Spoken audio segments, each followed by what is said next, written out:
Hi, I'm Scott Hutcheson of the Strategic Web. Today I'd like to talk about a tool I use in virtually all of my work, the maturity model or adoption curve. These types of models are particularly useful when attempting to introduce an innovation or really any type of practice or change to an organization. Specifically, it can help you better understand why a new practice may not be taking hold or progressing as successfully as you'd like. So, what exactly is an adoption curve or maturity model? In short, these models help identify where a business is in the process of adding an activity. This could be anything: user-centered design, an HR management platform, thought leadership, safety procedures, digital transformation. Basically, anything that can have some sort of progressive advancement associated with it can use a maturity model. These models usually have 4 or 5 stages. The one I developed for my work has 5, so let's go over what each of those look like real quick. Stage 1 is ignore. Essentially, you don't know about the thing or think it's irrelevant. If you are aware of it, you're probably pretty skeptical that it could work for you. For instance, this would be a brand that doesn't really know much about social media influencer marketing in their industry or doesn't really think that it fits their needs. A real-world example might be Ivy League universities. I couldn't find any examples of them using influencer marketing to promote their degree programs. Stage 2 is investigate. At this stage, the business is now aware of the practice and are starting to investigate it for their own use. Lots of experimentation happens at this stage. It might be ad hoc throughout the organization or take place within only one unit or department. Also, the activities aren't really part of anyone's job at this point. It's just on top of their regular work. To continue that influencer marketing example, the business is now checking out influencers in their market and probably trying out a few engagements here and there. It's a very, hey, let's see how it goes stage. A real-world example might be McDonald's. They used Kabe Lame, one of the most popular creators on TikTok. He's this guy. And have used influencers elsewhere too. But considering the overall scope and size of their marketing program, they just seem to be dabbling in influencer marketing right now. Stage 3 is incorporate. At this stage, the practice is now part of regular work and probably a formal part of someone's job description. Unlike stage 2, there are now some recognizable patterns present. It's a thing that someone could train another person how to do. This doesn't even mean that the business is particularly good at it yet. They're just doing it with some regularity and have some set procedures.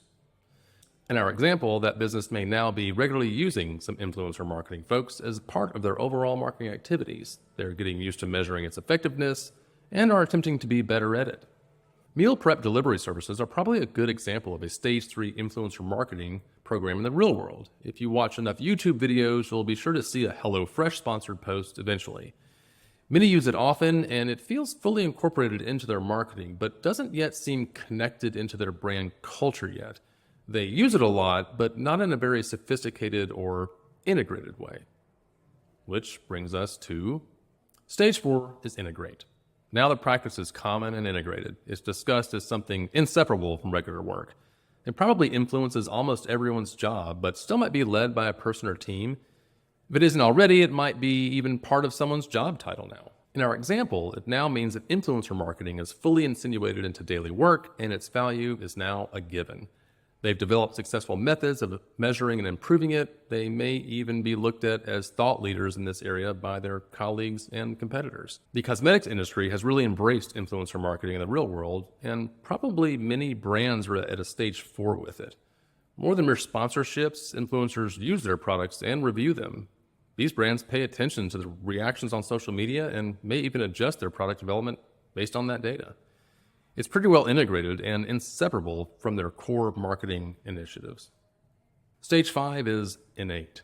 Now the practice is indistinguishable and inseparable from the business's goals and methods.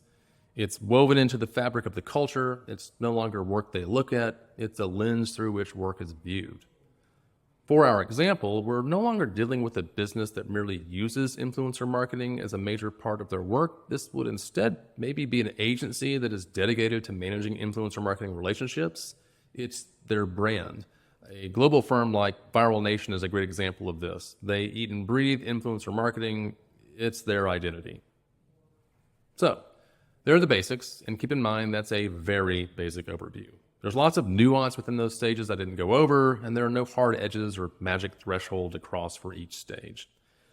The key takeaway here is that trying to insist people do the activities of a stage 3 while they're just starting out in a stage 2 will almost certainly make the initiative fail. And this will often influence leadership to make one of two mistakes. First, they might decide that practice just isn't for them and give up on it. Second, they may feel that team members just need to try harder or be more compliant.